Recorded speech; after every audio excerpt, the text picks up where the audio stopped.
Hola, ¿qué tal? Bienvenidos otro domingo más a Que Dios nos pille confesadas. Hoy os traigo un tema muy interesante, oráculos y adivinación en Grecia. Como vamos a hablar de santuarios oraculares, para empezar, vamos a contextualizar un poco y explicar rápidamente qué es un santuario en Grecia. Los antiguos cultos se desenvolvían en lugares fijos que no podían cambiarse fácilmente de lugar, lo que llamamos los santuarios. Estos lugares de culto se conservaban a pesar de las catástrofes y cambios de población. Aunque Corinto fue destruido por los romanos, por ejemplo, el santuario de Apolo se conservó y aún hoy en día quedan varias columnas. Los santuarios eran recintos conformados por varios elementos en los que los fieles entraban en contacto con las divinidades. Además de las funciones religiosas, también desempeñaban otro tipo de funciones, como por ejemplo las sociales o las políticas. Podemos diferenciar dos tipos de santuarios, los dedicados a dioses y los dedicados a los héroes, que solían ser de bastante menor tamaño. Los encargados de estos santuarios eran los sacerdotes, que se dedicaban a muchas tareas como la realización de los sacrificios. Los sacerdotes solo existían en ciertos santuarios especializados. De hecho, la religión griega se caracteriza precisamente por ser una religión sin una casta sacerdotal.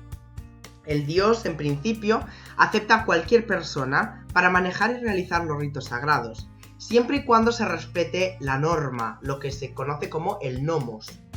El sacerdocio es un servicio a un dios específico en un santuario particular. No existen sacerdotes en general, sino que existen sacerdotes de Apolo, sacerdotes de Atenea. Los sacerdotes suelen asumir un cargo, es decir, suelen ser nombrados mediante el azar, por un sorteo.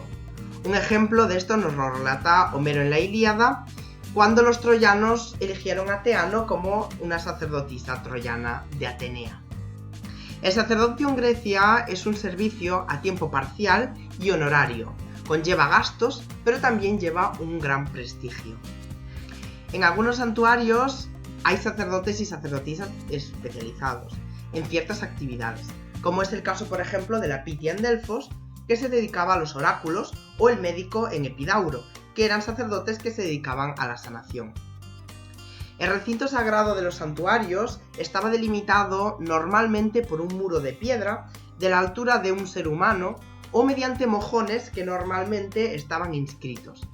Este recinto es el que llamamos témenos y habitualmente tenía una sola entrada. Al ser un recinto sagrado, estaba totalmente prohibido todo tipo de actos que produjesen mancha o suciedad en el alma, lo que los griegos conocían como miasma, como por ejemplo las relaciones sexuales, los nacimientos o las muertes, con excepciones de algunas como por ejemplo las muertes rituales. Todo lo que se encontraba dentro de este cerco sagrado formaba parte del propio dios. Vamos entonces ya a pasar un poco a el mundo de la adivinación y a ver cómo se plantea en Grecia y cuáles son sus orígenes. El origen de los oráculos lo podemos encontrar en el famoso himno a Apolo Pítico. Este himno nos cuenta la historia mítica de cómo el poderoso dios Apolo tuvo que enfrentarse en las montañas de Delfos a la serpiente Pitón, también llamada Delfine, que poseía el don de la profecía y además guardaba un oráculo de la tierra. El mito fundacional del santuario de Delfos dice que el dios consiguió el poder de profetizar tras asesinar a la serpiente, aunque hay otras versiones, como por ejemplo la que nos cuenta Esquilo, que dice que Apolo recibió el don por herencia. Sea como fuere, Apolo, tras matar a la bestia, instauró unos juegos fúnebres en recuerdo del monstruo, que se conocen como los Juegos Píticos. Los primeros oráculos se relacionan con la Madre Tierra, conocida por los griegos como Gea o Gaia, quien envió el oráculo, entre otros muchos, a Zeus de que debía tragarse a Metis, su primera esposa, de la que nacerá Atenea. Gea es la llamada Protomantis, es decir, la primera adivina. Además, todo lo oracular también tiene mucha relación con Zeus, ya que se dice que fue este mismo el que instauró y reguló las instituciones oraculares para facilitar la comunicación entre dioses y hombres. Además, las propias hijas de Zeus, las conocidas como las Moiras, son las encargadas de ver el futuro y de conocer el destino. Otros dioses, como Dioniso o Hermes, son dioses también relacionados con el mundo subterráneo, el mundo de los muertos y también con el mundo de los vivos, y estos también tenían facultades proféticas. La adivinación a la que los griegos llaman mantiqué deriva de la locura o la manía. Esta locura varía entre la rectitud apolínea y el caos dionisiaco. La demencia que se apodera de estos adivinadores era muy parecida a la que se apoderaba de las Ménades en sus delirios báquicos, y este tipo de locura es justamente del que nos habla Platón en el Fedro, además de darnos también una etimología popular de esta propia palabra griega. Una muy buena definición es la que nos ofrece el profesor David Hernández de la Fuente en una de sus obras, donde dice que el oráculo es la respuesta más o menos misteriosa de un ser sobrenatural, sea dios, héroe o espíritu de un muerto, a una pregunta acerca del porvenir, que se ofrece a través de un intermediario humano en un lugar determinado y siguiendo un ritual preciso. Los oráculos se pueden dividir en dos: los oráculos naturales y los oráculos de adivinación artificial. En cuanto a los de adivinación natural, son aquellos que se basan en sucesos naturales, que ocurren por voluntad de los dioses. El primero de ellos es la adivinación de los sueños, conocida como la oneirocrítica. Los sueños eran mensajes enviados por los dioses, unas veces con una información clara, que no requería de intérpretes. Otras veces los sueños eran verdaderos mensajes encriptados que requerían de la participación de un oneirocrités, es decir, un interpretador de los sueños. Es un tipo de adivinación muy utilizada en la literatura y tenemos multitud de casos, ya desde el propio Homero. Otra forma de adivinación natural es la interpretación de prodigios y fenómenos naturales. Según el fenómeno que se interpretaba, pues tenemos que recibían distintos nombres. La interpretación de los fenómenos climáticos, como los rayos o terremotos, se conoce como teratoscopia, y la del comportamiento animal, sobre todo la de las aves, se conoce como ornitomancia. Esta última se volvió muy popular en Grecia, y los oionomanteis, los adivinos que se encargaban de las aves, obtuvieron muchísima popularidad. Por último, dentro de estas formas de adivinación natural, es donde encuadramos la hepatoscopia, que era la adivinación de los sacrificios y consistía en analizar el hígado y sacar mensajes divinos a partir de este. Esta práctica será muy popular y apreciada por los etruscos y por los propios romanos, y tiene su origen en la cultura babilónica. En cuanto a las formas de adivinación artificial, aquí se recogen todos los medios de adivinación que requieren objetos o un canal específico de comunicación. Los 4 primeros tipos son los relacionados con los 4 elementos: la adivinación mediante el fuego, es decir, la piromancia, mediante el agua, la hidromancia, mediante el aire, la aeromancia, y mediante la tierra, la geomancia. Estos elementos eran los canales por los que circulaba el mensaje divino. Había muchísimas formas de adivinación mediante el uso de estos elementos, como por ejemplo tirar polvo al aire para ver cómo se extiende sobre la tierra, poner un huevo en el fuego para ver cómo se rompe, o quemar incienso y ver cómo sale el humo. Otra forma de adivinación artificial es a través de un medium, normalmente un muchacho que después de un ritual envía un mensaje divino. Otra forma de adivinación es también la cleromancia o la adivinación por suertes o por el azar. Se solía utilizar una tirada de tabas, de dados, o una extracción de un objeto para obtener la adivinación.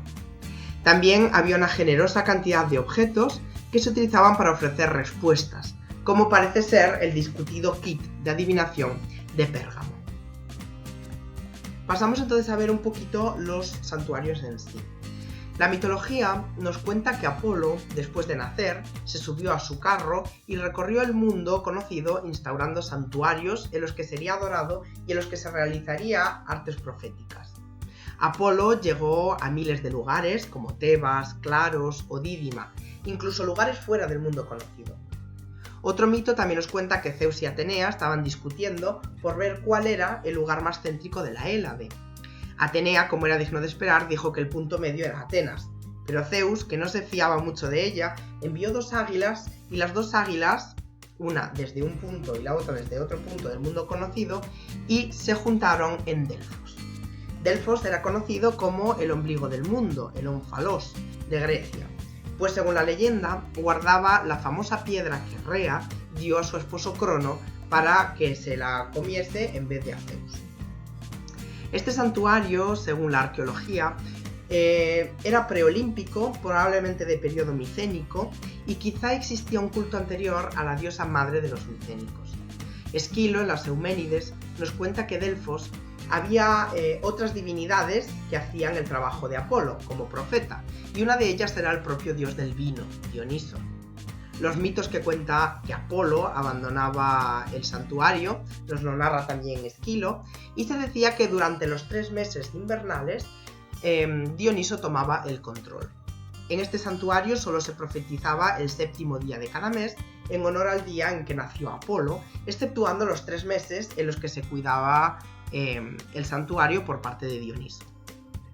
El santuario de Delfos sufrió un golpe muy duro con la llegada de Teodosio el Grande, puesto que prohibió cualquier tipo de culto no cristiano, y aún más con la llegada de Teodosio II, que ordenó derribar los santuarios y los templos que no pudiesen ser reutilizados por el cristianismo. Pero no solo Apolo y Dioniso profetizaban oráculos, también su padre Zeus tenía el don de la adivinación.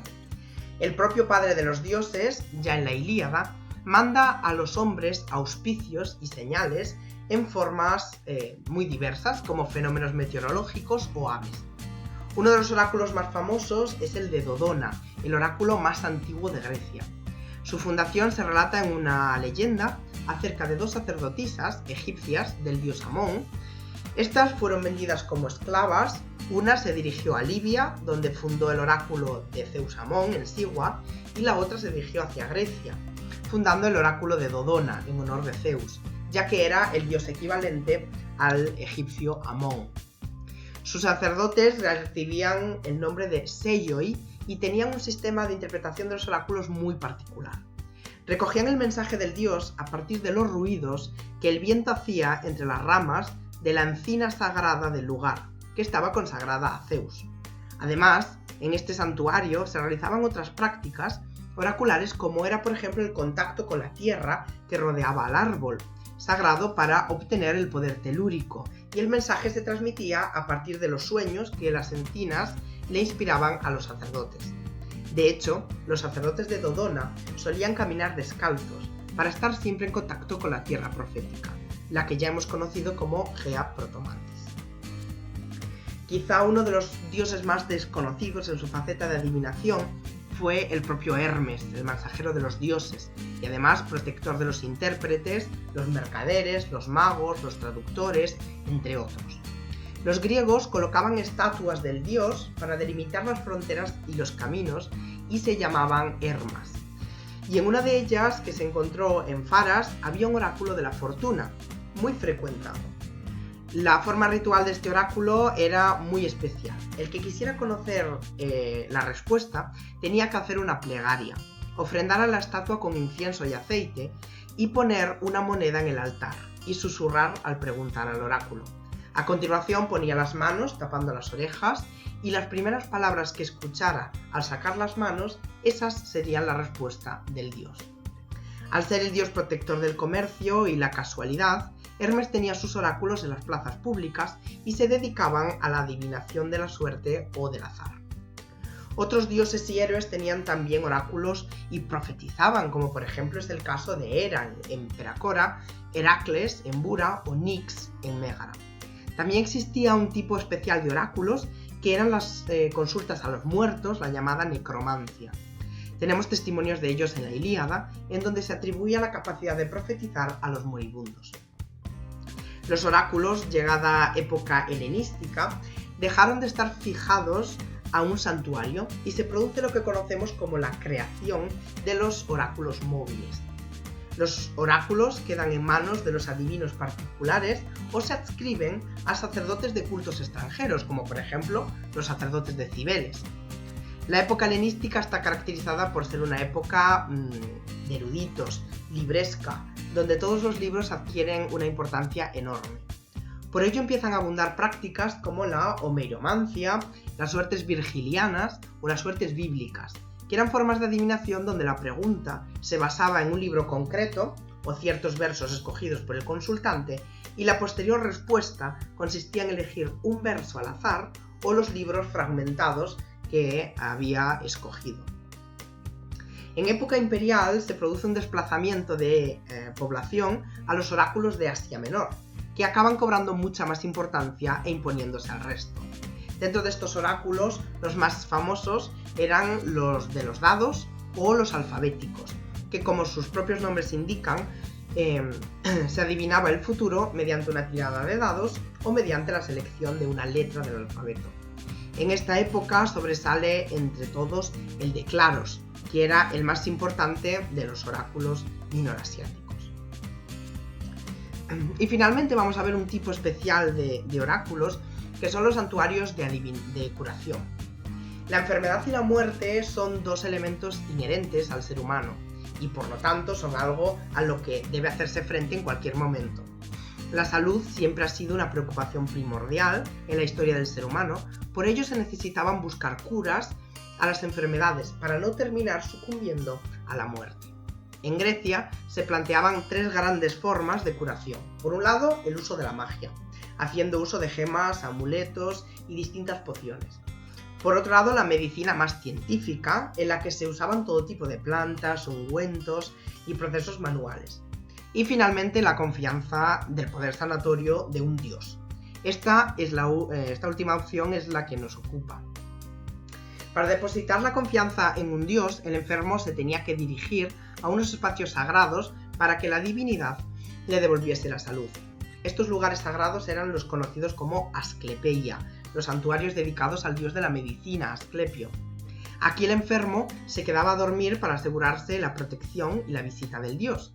Estos templos de Asclepio se convirtieron en los hospitales de la antigüedad. Se construyeron cerca de 400 santuarios de este tipo. Quizá el más antiguo fue el de Trica y el que más renombre consiguió en la antigüedad fue el de Epidauro.